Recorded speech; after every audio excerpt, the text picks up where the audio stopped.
Selamat pagi anak-anak. Selamat bertemu kembali pada pembelajaran kita pagi ini.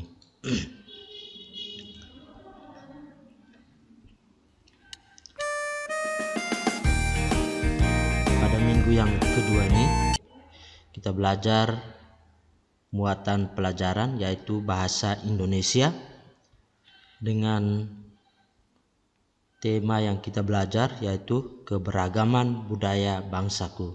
Minggu kemarin kita sudah belajar banyak tentang keberagaman budaya bangsaku. Dengan kompetensi dasar yang harus kita capai yaitu 3.1, kita mencermati gagasan pokok dan gagasan pendukung yang diperoleh dari teks lisan, teks tulis atau visual. Dengan kompetensi dasar keterampilannya, kita menata informasi yang didapat dari teks berdasarkan keterhubungan antar gagasan ke dalam kerangka tulis. Baik anak-anak, kita belajar tentang bagaimana menuliskan gagasan pokok dan gagasan pendukung.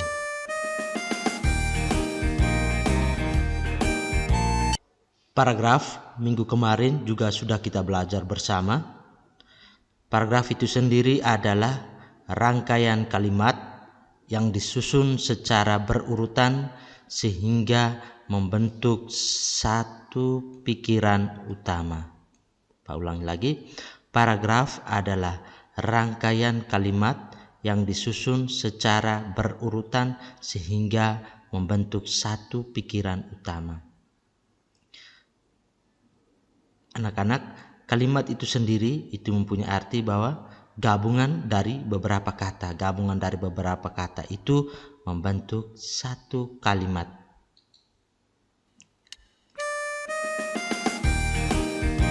Nah, anak-anak, di dalam paragraf itu terdapat kalimat utama dan juga kalimat penjelas. Ingat baik-baik, di dalam paragraf itu terdapat kalimat utama dan kalimat penjelas.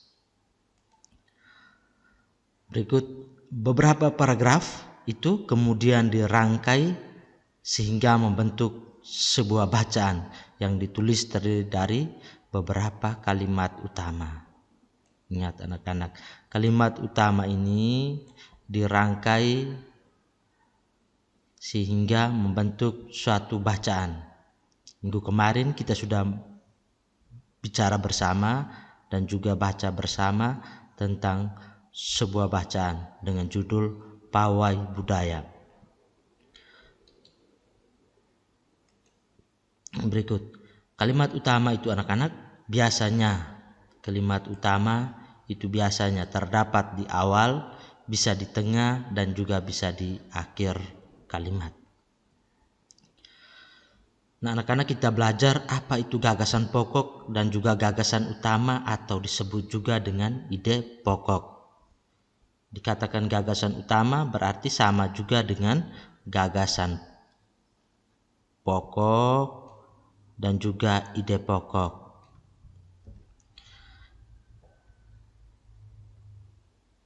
Gagasan pokok atau gagasan utama itu adalah gagasan yang menjadi dasar pengembangan sebuah paragraf. Ingat, gagasan pokok itu adalah gagasan yang menjadi dasar pengembangan sebuah paragraf. Pak sudah katakan bahwa gagasan pokok itu dia itu bersifat umum. Dia itu yang menjadi dasar pengembangan sebuah paragraf. Berikut gagasan penjelas atau disebut juga dengan gagasan pendukung. Itu artinya bahwa gagasan yang fungsinya menjelaskan gagasan utama. Ingat, gagasan pendukung atau gagasan penjelas itu adalah gagasan yang fungsinya itu menjelaskan gagasan utama. Gagasan utama tadi biasanya dinyatakan oleh lebih dari satu kalimat, bisa 2 kalimat, 3 kalimat, karena dia itu menjelaskan dari gagasan utama. Atau gagasan penjelas itu bersifat khusus. Sedangkan gagasan pokok tadi dia bersifat umum karena dia menjadi dasar pengembangan sebuah paragraf. Nah, gagasan penjelas itu dia menjelaskan gagasan utama. Dia itu biasa terdiri dari beberapa kalimat, 2 atau 3 kalimat. Nah anak-anak, di dalam sebuah gagasan penjelas atau gagasan pendukung itu biasanya terdapat uraian-uraian kecil, bisa terdapat contoh-contoh, dan juga bisa terdapat ilustrasi-ilustrasi. Biasa terdapat uraian-uraian kecil, contoh-contoh, dan juga ilustrasi-ilustrasi.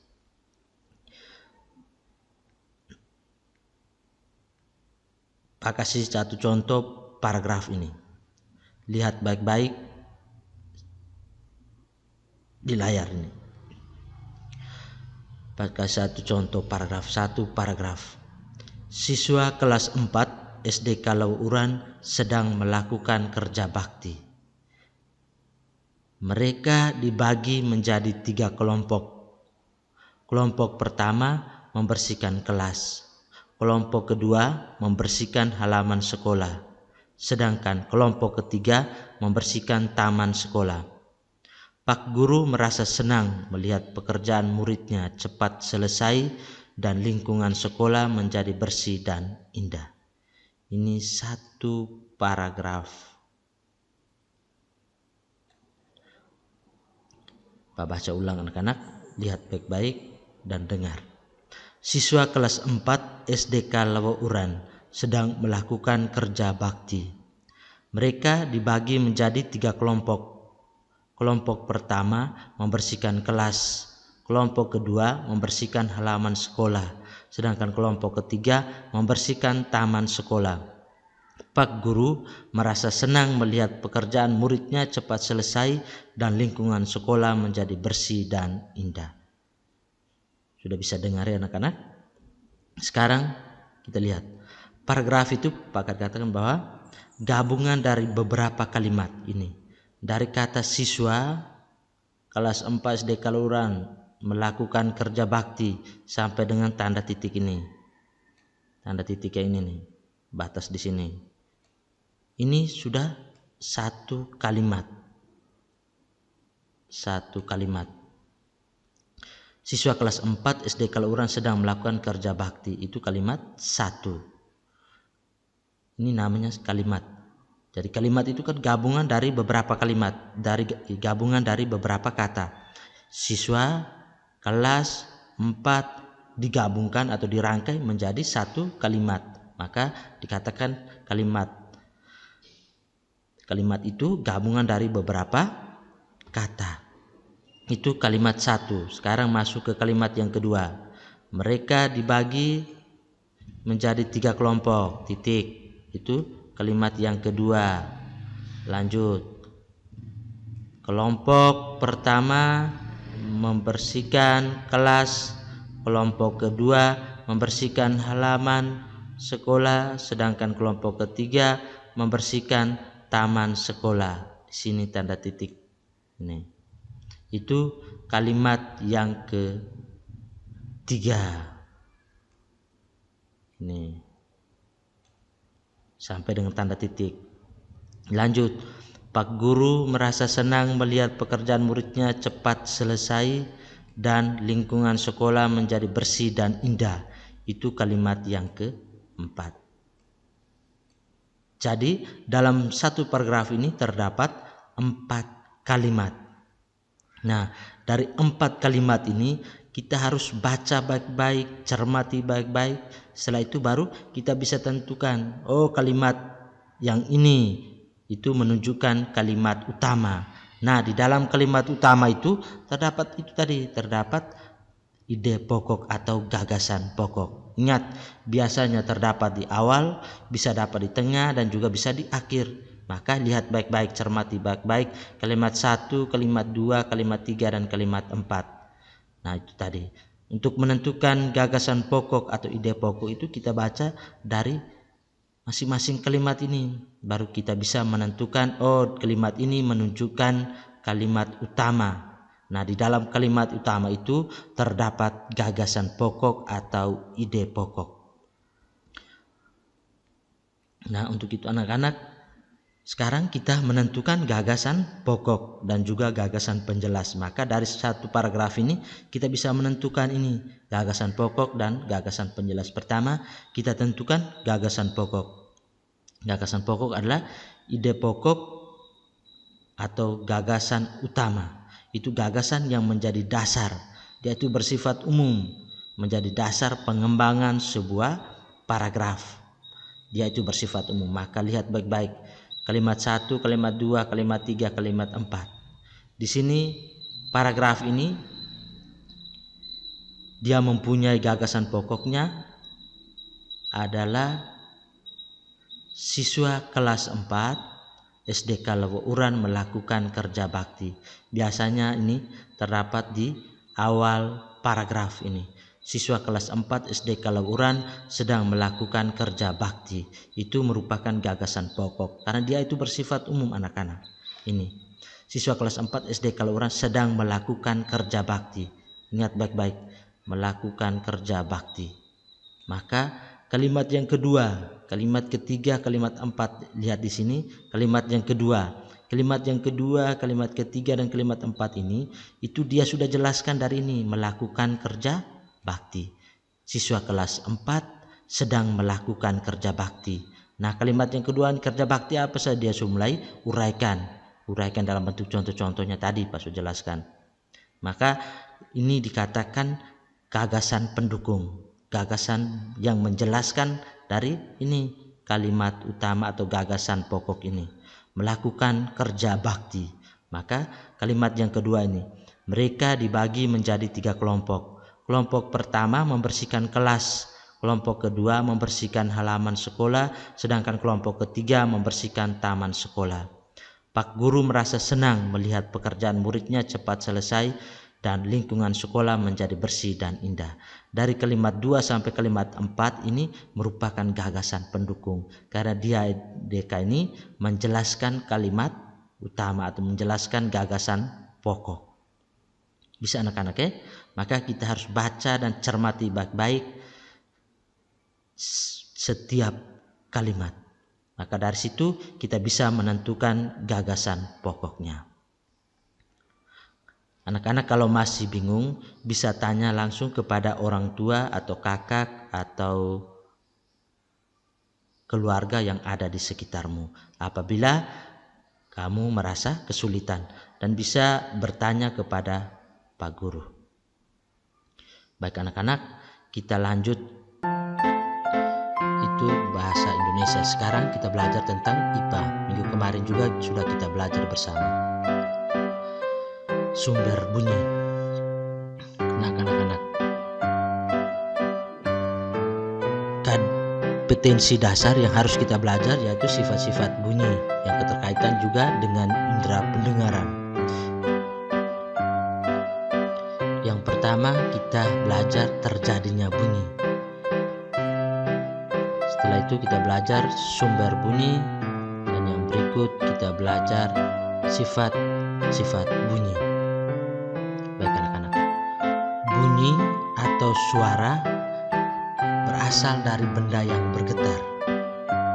Bunyi atau suara itu berasal dari benda yang bergetar.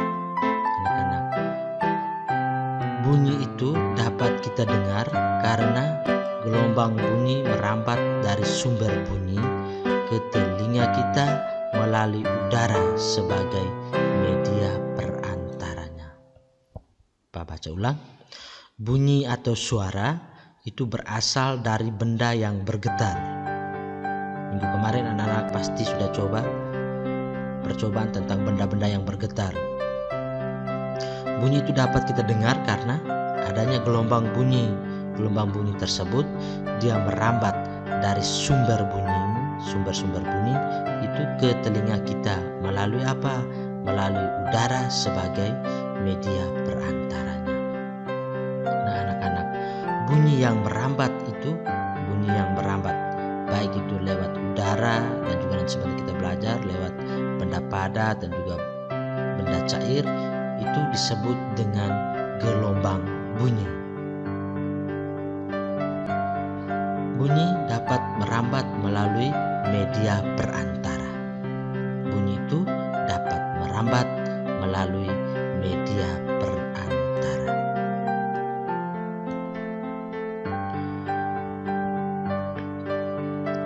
Baik anak-anak, syarat terjadinya sebuah bunyi. Yang pertama,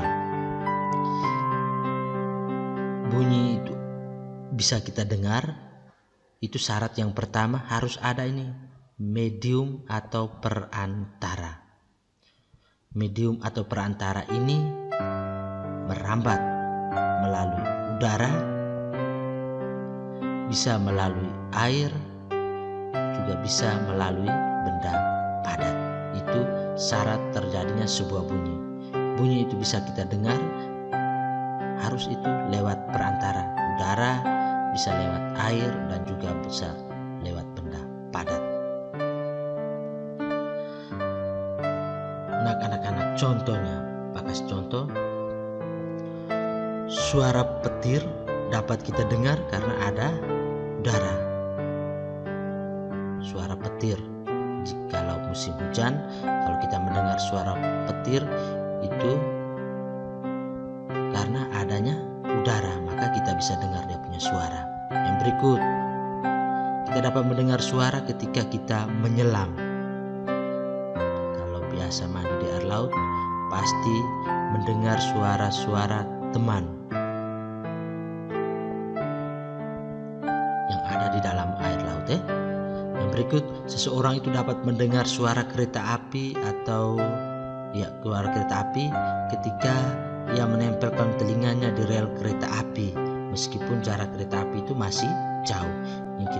Kereta api di sini kita tidak ada, maka kita dengar suara mobil atau suara kendaraan itu biasanya lewat udara. Yang berikut, syarat yang berikut, harus ada sumber bunyi. Itu syarat yang kedua. Contohnya senar gitar, adanya pita suara dari manusia kan, ada pita suara. Berikut ada pendengar. Pendengar di sana itu ada hewan dan manusia. Mereka dua ini siap untuk mendengarkan, hewan dan juga kita manusia. Ingat baik-baik anak-anak, syarat terjadinya bunyi itu ada 3, yaitu pertama, adanya medium atau perantara, ada udara, ada air, dan juga benda padat. Sedangkan yang kedua, adanya sumber bunyi. Contohnya ada senar gitar, ada pita suara, ada gong di sana, ada gendang, ada suling. Itu adanya sumber-sumber bunyi. Yang berikut harus adanya itu pendengar, ada hewan dan manusia. Itu syarat terjadinya bunyi. Sekarang kita belajar sifat-sifat dari bunyi. Sifat bunyi yang pertama, bunyi itu memerlukan medium dalam perantaranya. Yang kedua, bunyi itu dapat dipantulkan oleh benda yang keras. Yang ketiga, bunyi dapat diserap oleh benda yang lunak. Sifat-sifat bunyi itu yang pertama, bunyi memerlukan medium dalam perantaranya. Yang kedua, bunyi dapat dipantulkan oleh benda yang keras. Yang ketiga, bunyi dapat diserap oleh benda-benda yang lunak. Hanya itu saja anak-anak. Sekian dan terima kasih. Selamat